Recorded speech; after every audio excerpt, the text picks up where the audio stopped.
Hey guys, on this video and for my next horror movie review, I will be reviewing Don't Look Now, the Nicholas Roeg film from the early 1970s. So this is a movie which is often talked about as being one of Roeg's best films. And certainly for the horror genre, many people talk it up as a bit of a horror classic. And I actually went to a screening of it this evening or earlier on tonight. First time I'd seen it for a long time. I'd seen it once before, which I think it was either on TV or I think I might have rented it. I can't remember which, but it was quite a long time ago and I remember liking it. But this was the first time I'd seen it in quite a lot of years, so it was a good chance to reassess it and see if it holds up or what I thought of it overall, since it is this much talked about movie. So I thought it'd be a good one to do for October and for my horror marathon. So I will go into some spoilers at least on this video, but I'll set up the plot and the characters before I give my impressions of the film.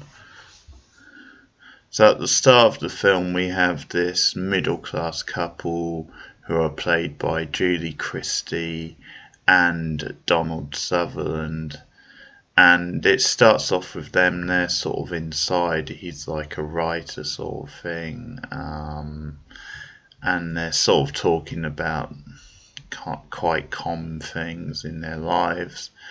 And at the same time we cut back and forth between them inside the house and their two children playing outside, and we lead up to the daughter, because they've got a boy and a girl. We lead up to the daughter, Christine I think her name is, ending up drowning in the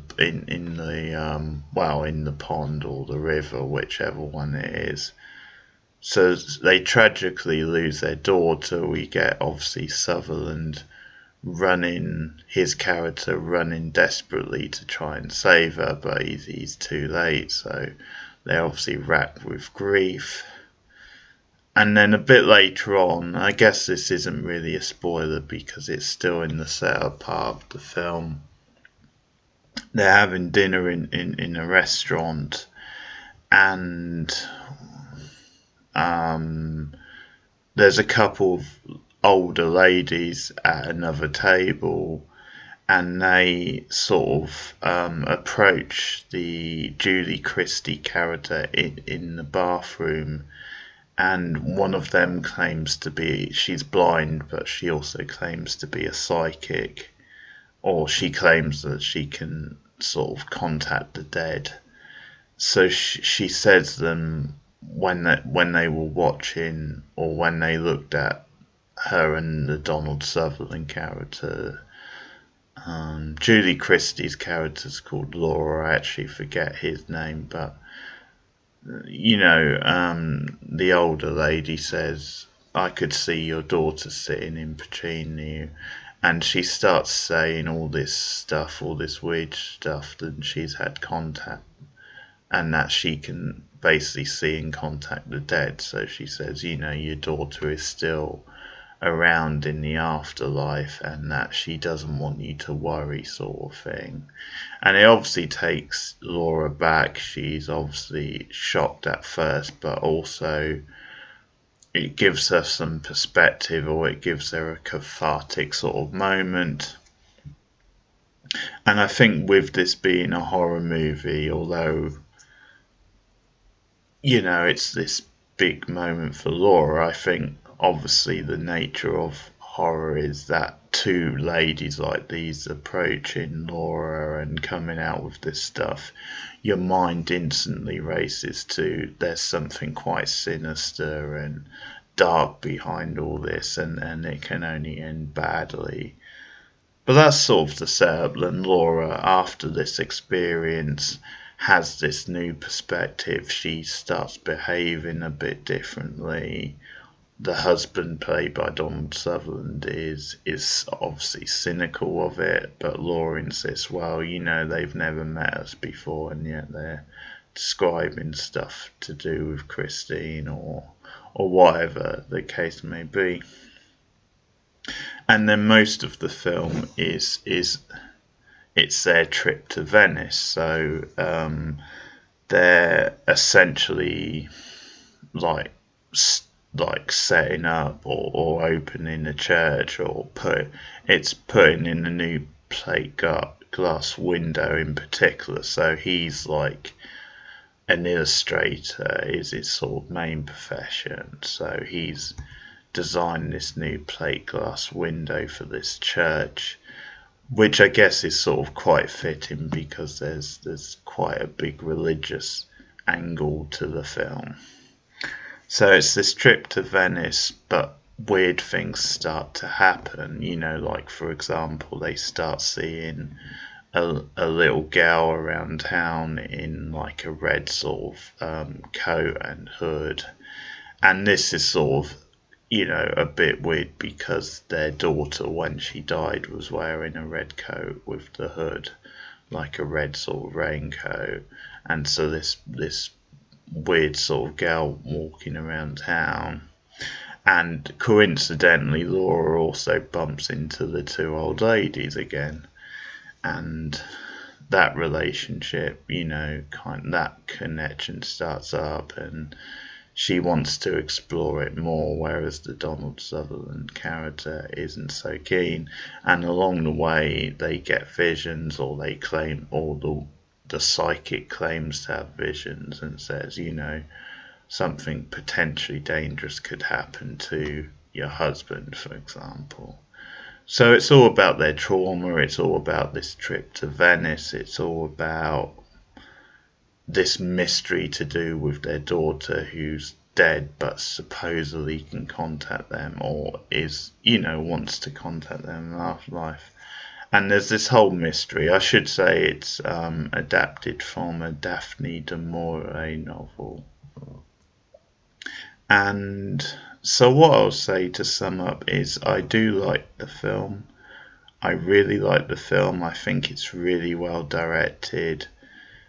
In some ways you don't think of it so much as a horror film. I think of it more as a psychological thriller, and more of a just character dramas. It's about their lives, it's about their trauma and recovering from this horrible event, but with a mystery element as well, because the film goes in some bizarre directions and trying to figure that all out. But I think there are definitely horror elements there because of something supernatural going on, or certainly there are really creepy, unsettling scenes that you think of as being horror. Some of the big moments which everyone knows from the film are horror moments. They are classic unnerving jump sort of sequences. But I think, the big horror moments that stand out are really superbly directed. They're really unsettling and chilling.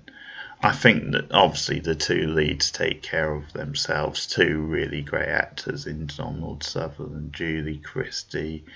They carry the film emotionally, especially Julie Christie. I think particularly her character is very sympathetic, and it's a really adept performance. A lot of interesting imagery. I think Venice probably as a setting has never been so sinister and dark and murky, and really interesting plot and pacing.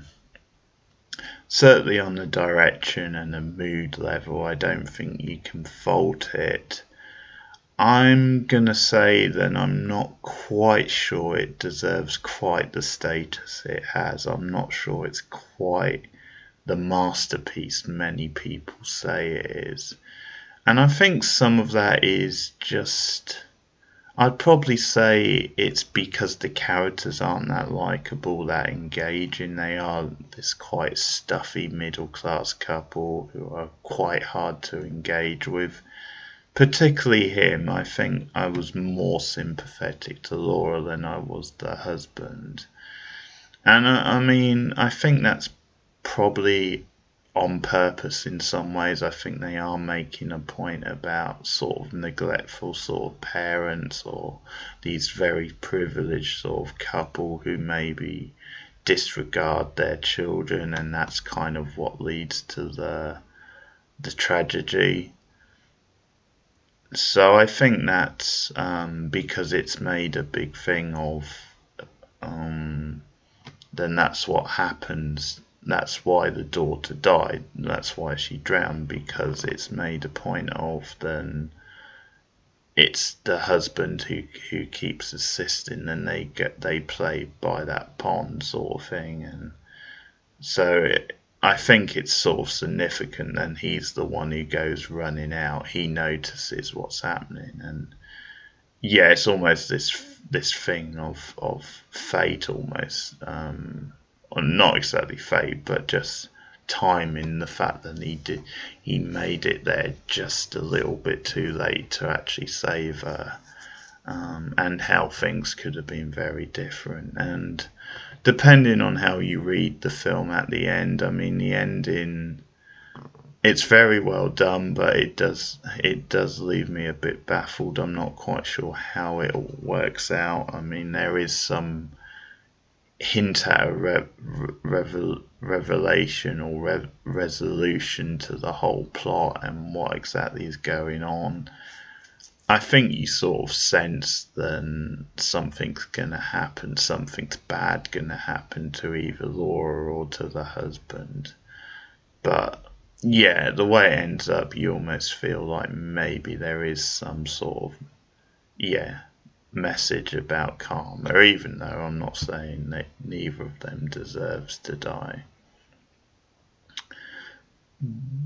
But yeah, I think maybe them not being the most likable, particularly him, for me was a bit of a problem. But again, I think the film was making a point about that, about neglectful parents. And I think also at times it maybe meanders a bit, and the ending, I'm not quite. I like the ending, but it's, yeah, I'm not quite sure how it works itself out. I'll hands up, folks. I actually don't know what the ending was, what it was supposed to be saying. I'll be honest with you. So someone, I don't know about spoilers in the comments. I know it's quite an old film now, but anyway, any theories, I guess you could be discreet about. But yeah, the psychology of it is very good, and as I said, the mood and the tone. And there's some great set pieces. There's some great human drama as well. So, I mean, the opening scene is one that stands out. When the daughter drowns.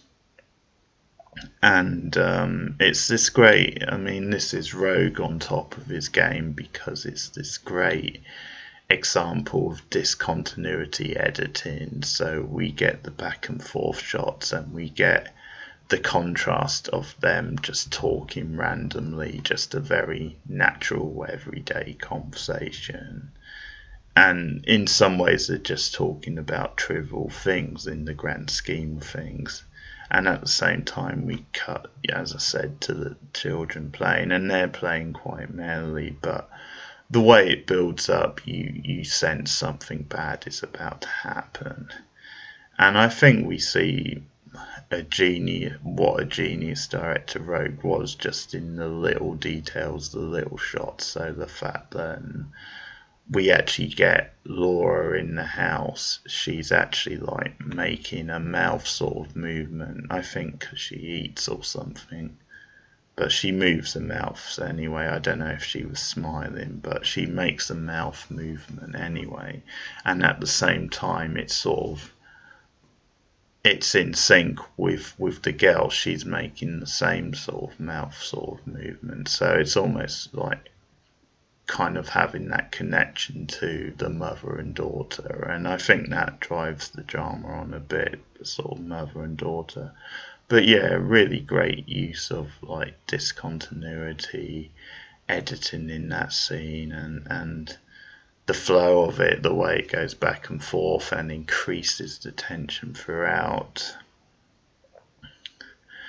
And there's some really, it's one of those films where there's a lot of like clues and signifiers, visual sort of props, and I think obviously the red coat with the girl is sort of like a bit playing on the Little Red Riding Hood.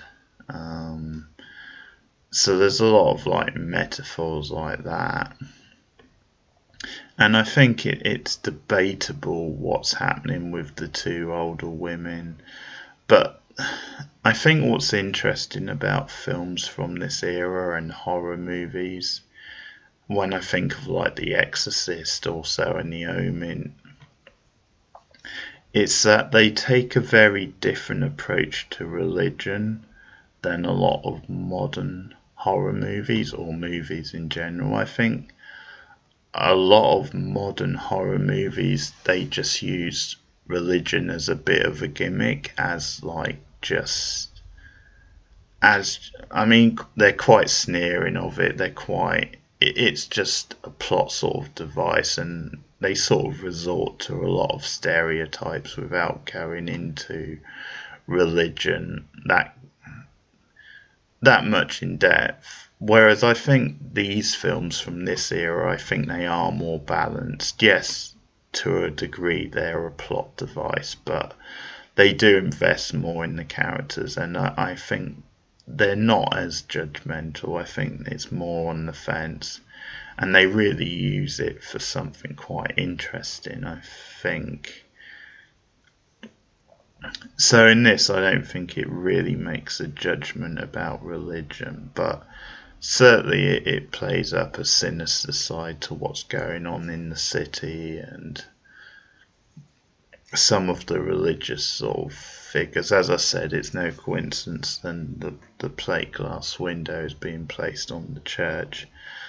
But I think what I love about films like The Exorcist and like this movie is I think it really plays up the battle between good and evil, and the whole sort of hellfire and these extreme characters on either side. It really uses that as like a strong characteristic for the horror. So in this example, I mean, I think you could almost, and this is just my own reading of it, but I think it is sort of kind of playing with the idea of the two older ladies being almost like these demonic sort of witches almost. I think there is that side to it, but I think the good thing about that is that it's not really, they're not really painted in stereotypical ways. There's sort of, it's quite ambiguous really, and there's sort of good and bad to them if you want to read it like that. But I think from their first appearance you maybe get, well, you do get a sense then there's something not quite right. And I mean, I think certainly at certain points of the film, with the way they behave and some of the kind of melodrama, and when the woman's doing like a seance sort of thing, I guess that stuff is dated now, but I'd sort of say at least they commit to it and it works within the plot and what's happening with Laura. Whereas I think now it would stand out more as a stereotype and would probably be even more sort of cheesy. But at least this film commits to it and it works within the context of the film. And I mean, there's a lot of sort of teases and back and forth as we get later into the film. So at one point, Laura's called, or they're called because obviously their other child is in school, and they get a call from the school and saying, he's been in a bad accident. And so Laura kind of rushes out on the next flight to check up on him. And then we get this whole other plot where John, well, I can't remember his name, but the Donald Sutherland character thinks that he's seen Laura later on in Venice, so he wonders, did she even get on the plane? Like, he thinks he sees her with the two ladies. And then he's struggling to find out what's happened to her. He's asking around town, and everyone he encounters is acting weird, so you get this greater sense of a conspiracy and this tight-knit group of characters sort of working against them. But obviously the psychic has made this prediction, and something bad is going to happen to them. And at one point, the Sutherland character almost dies.